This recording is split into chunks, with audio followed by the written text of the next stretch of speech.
Oops.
Hi, everybody.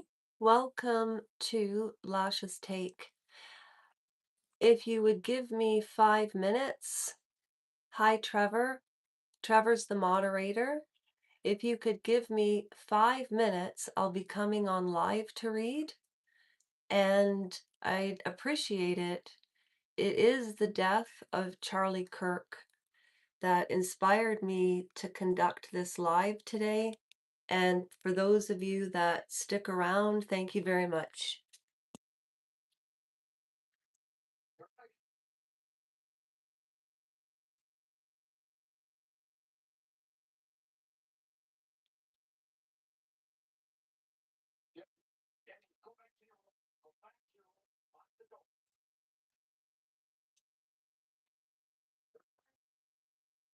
Trevor, how are you doing?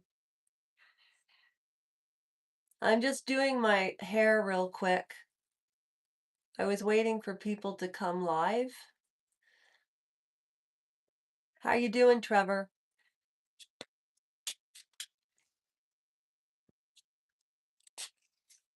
Oh, I think our moderator left. Oh, I missed 24 people. I should have been on time.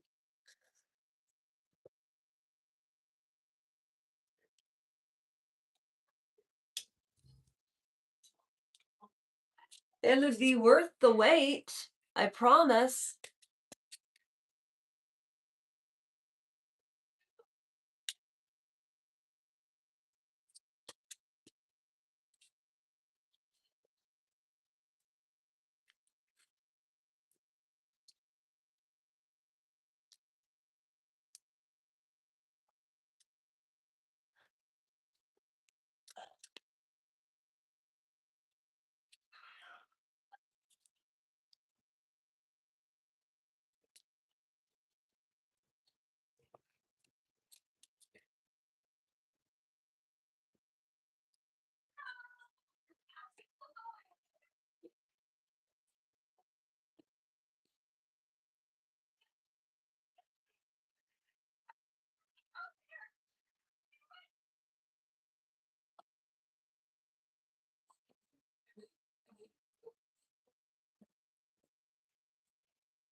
Oh, you've got to be kidding.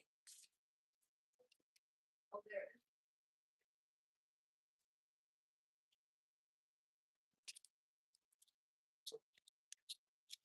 there. Okay.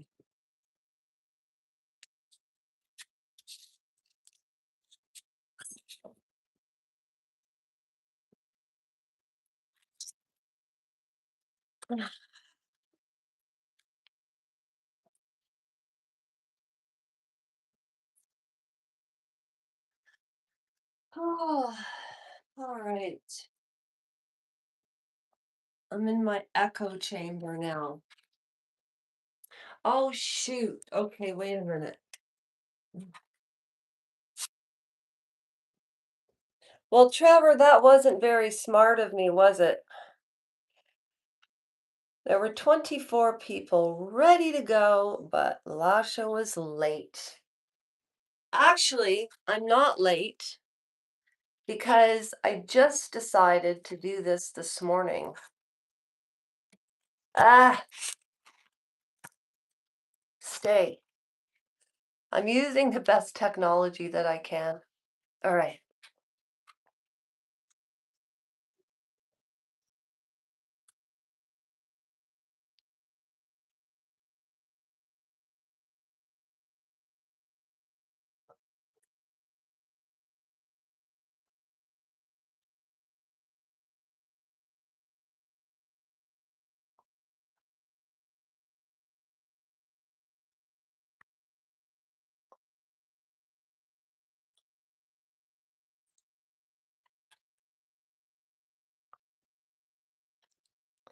Hi, game day. Oh, no, no, no, no, no. Don't do this to me. Oh, could somebody write in the comments that anybody who watches this live after the live is over, not to start it or like to swipe through to at least 12 minutes. Let me situate myself. Okay, here we go. Hi, everybody. It's Lasha. Just 1 minute, please. Okay. Do I need the lighting on or off? Off. Shoot! See, this is what happens all the time. Darn it all.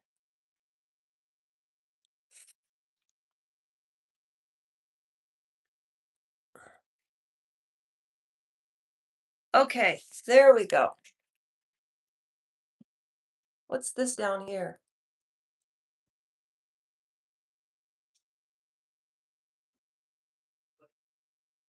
Oh, they're games. I see.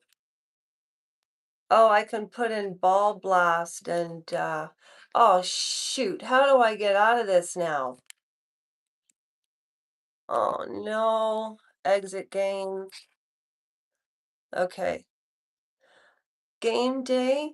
Trevor, hello. So it's the three of us here. I really appreciate it. Um, Welcome to Lasha's Take. I'm very tired this morning, but I do have my glasses and I am going to be reading. However, I find it a little boring sometimes to listen to somebody read. I'd rather have somebody read the chapter and then surmise it, okay? So I am going to read, but in order not to get a copyright, what happened to the red ones? They were stolen at the Casablanca Inn before we moved to this place. Yeah, they were stolen. Why would anybody want to steal my glasses? Yeah, I know. Why would somebody? Because my glasses were in my purse, as were my credit cards, and my beautiful burgundy leather purse got stolen. And yeah, the reason I'm here today and the reason I'm going live is every Wednesday, I'm going to come live at 2:30. This is my commitment. And this is actually the third month that Charlie Kirk died. Today will be the third month because it's oh no, it was yesterday. It was the 9th, not the 10th. Shoot. But at any rate, regardless of the time that I got wrong, the reason I'm inspired to read The Exorcism of Anneliese Michael is this Turning Point USA. I've done a little bit of research into why it started, how long. Let's stay on track, Trev. I can't. Are you sure today's the anniversary? Okay, Trevor, you're the moderator. You have to help me keep on track. There's only the two of us here now. So hopefully some more people will join in. The reason, and I know that it's bothering you that I'm talking about the Charlie Kirk situation. I absolutely 100% get that. But the reason that I've been paying so much attention to the right conservative movement of Turning Point USA, I've really looked into that organization. And you, in my opinion, my take, Lasha's take is, so whenever I say Lasha's take, that just means my opinion. You can't mix religion and politics. And what Charlie Kirk was doing inadvertently, subconsciously, consciously, whichever. I don't know the man. I didn't know the man. I didn't know who he was until I turned on Candace. Actually, I didn't know who he was, Charlie Kirk. And do you all remember where you were when Charlie Kirk was assassinated? If you're seriously interested in this book, The Exorcism of Anneliese Michael, and if you're seriously interested as to why, aw, that's my friend Paul. He just messaged me. Trevor, Paul just messaged me. Okay, I did not know him. I'm reading The Exorcism of Anneliese Michael. No, I'm being dead serious, Andre. I don't know who Charlie Kirk is. I'm a Canadian. You know how I found out he died and I didn't know who he was? You will be what? I will be what, Andre? Where are you from? Canada. I was watching Joe Rogan because I was interested in Charlie Sheen's book and the documentary. That was my first mistake watching Joe Rogan. Yeah, go ahead. Go ahead. Go ahead, Trevor. Oh, thank you very much, Diane Penn. Thank you, thank you. Oof, there's the third and fourth mistakes. What?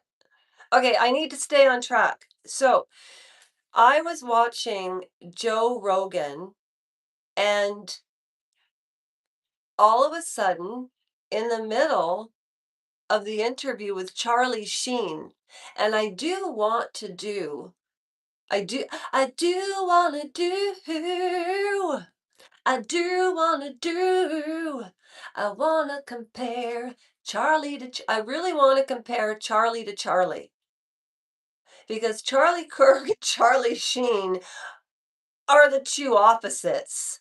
And you know who really should have passed away? I don't want them to pass away, but the odds were more against Charlie Sheen based on what mistakes am I making? I don't, this is me. This is my channel. What's gonna be over? What is he talking about?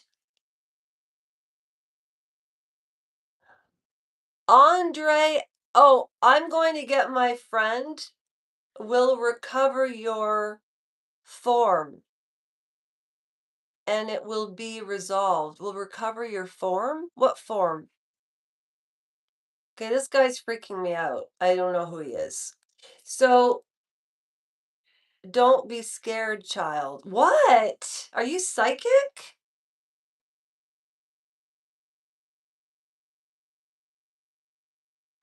At any rate, okay, I have to stay on track. Um,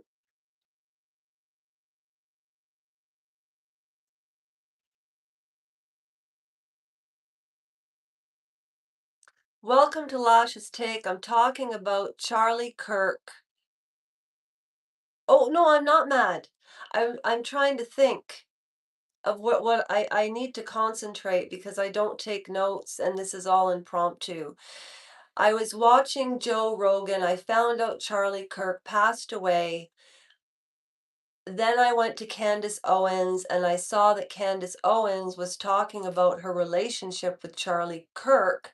And for Candace Owens to be upset. Okay, so then I started looking into Turning Point USA, and I don't think that Charlie Kirk was a white nationalist. I think he was a Christian, and I do think that he was trying to incorporate, um, I was trying to incorporate, um, Charlie Kirk was trying to incorporate religion and politics. Religion should be secular from politics, but it really got me thinking about exorcisms. I don't know why. And so I'm thinking about exorcisms, I'm thinking about heaven, I'm thinking about hell, and my morals and my ethics and what I want to portray to the world. And this is day 10, by the way, of our Christmas countdown. And in our Christmas countdown, what Trevor and I are doing is whoever pays attention to Christmas countdown, which is I'll be putting this video under, it's a $50 Amazon ticket. However, let's get into the exorcism of Anneliese Michael. All right. And it was Felicia D. Goodman who wrote this book. Wait, my glasses are crooked. Felicia D. Goodman was associate professor in anthropology at the University of Granville, Ohio, a religious anthropologist. And she also wrote Where the Spirits Ride the Wind, Ecstasy, Ritual, Alternate Reality, and a nonprofit anthropological research and teaching institution. Okay, so I've read this book before. Today, I'm reading the introduction to the book. All right? Introduction, The Exorcism of Anneliese Michael. And you need to be the judge of this. Are we alone in this world? And is there a God and a hell? Because that would be unbelievable and a miracle. If we are here alone, that's an entirely different thought in itself. My name is Lasha Diane. Thank you for asking. Okay, so this is the introduction to the exorcism of Anneliese Michael. In a rural community in Bavaria called Klingenberg, in a modern two-storied house on Mittler Weg, a young student by the name of Anneliese Michael died in the summer of 1976. What appeared to be a severe battery and starvation. She had contusions on her face, hands, arms, legs, and was frighteningly emaciated like an anorexic. That was actually one of the defense's, sorry, the prosecution's, because this actually, her death went to trial in Germany, for real. Okay, so emaciated, the physician whom her father asked for a death certificate refused to issue it because he could not be sure that she had died of a natural cause. That's weird. That's weird in itself. I've never heard of that before. Okay, so a priest who had called the district attorney's office in Affenberg the same day spoke of demonic possession and exorcism. The other details soon became public, okay? Um, Her physicians, it was said, has suspected that she was suffering from epileptic fits. Her parents, however, believed that she was possessed by demons. In Bishop of Whitesburg, Dr. Joseph Stangl, two priests carried out a ritual of exorcism. It was done in total secrecy and lasted for months up to the time of Anneliese's death. Despite her obvious physical deterioration, none of the persons in on the secret, it was alleged, sought medical help for her, help that supposedly have saved her life. Confusing already. The German wire service promptly picked up the story. The American film, The Exorcist, had been seen in Germany, published by a well-known theology professor, Herbert Haig, was the devil only a symbolic representation of the concept of evil, or did demonic forces have an objective existence? I can't wait to give you my take on this at the end of the book. The Catholic Church, which, by the way, is one of the only churches today that does exercise the rite, as in the RITE, and exorcisms, as it were, apparently had flown in the face and horror of devils and the rest of the hellish horde. Magic rites had been carried out in back rooms, secreted behind the silk curtains of the mother church, resulting in the death of an innocent young girl. There was no end to sensationalism. Nor did public interest wane with the passage of time, and in August, nearly 2 months after Anneliese's death, the Bavarian radio service reported that the case continued to fire the public mentor. Or sorry, um, the exorcism the commentator said, since permission for it had been granted only rarely in the 20th century, not many, that is, until the Anneliese Michael case came along. At her bedside, it seems, there were not only prayers against evil at her bedside. The priest attempted was rather a kind of magical explosion of demons in the style of religious fanatics of the early mid ages. Okay, so this is what's being reported around the world, right? The German Catholic Church would do well to follow the lead of the Bishop of Essen and make a clear distinction between magic and religion. Just a week before this broadcast, and apparently unbeknownst to the Bavarian radio service, the quote superstition had proved, which is not too far from Klingenberg. And this broadcast was in Bretzingen. Okay. He could not give his name, but he reported that the Catholic priest of the village, Pastor Herman Heim, was playing the tapes over the loudspeaker. I remember this. Okay, so the first few pages basically surmise the fact that people didn't really believe that. But the Catholic Church did recognize, and they still do recognize, um, exorcisms. They're more prevalent in Europe and third world countries for some reason. Just like in third world countries, people aren't medicated and they seem to be happier than all of us. So who are we to say anything and who are we to judge anything? At the end of this, you make your own decision. Um, so these priests, it was November 15th of 1972 where he said, among other things,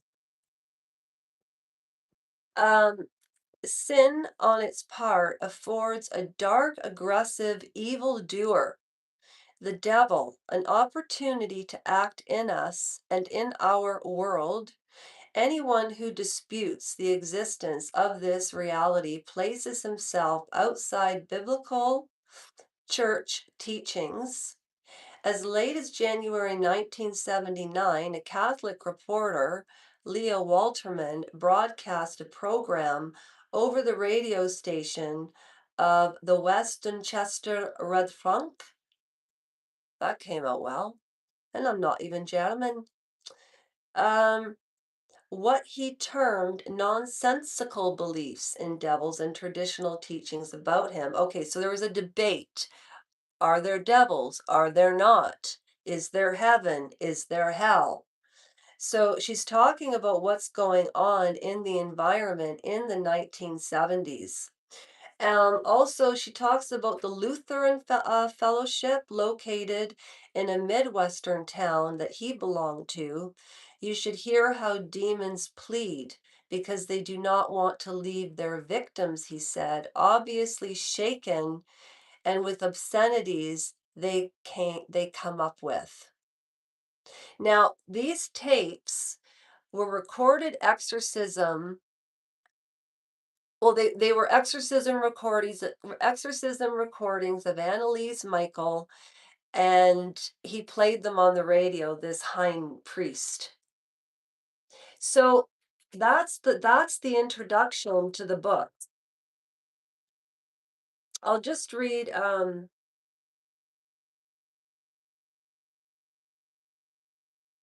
okay, so the lady who wrote this note was an anthropologist. The first thing that I'm going to be reading tomorrow is, can you see this?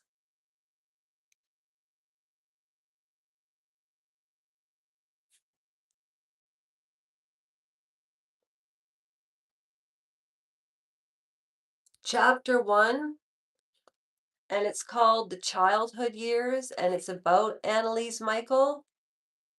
But think about this tonight. If you leave this video with anything, which is my goal, if there's heaven, based on the Bible, based on Bible teachings, if there's heaven, there has to be hell. If there are angels, there has to be devils.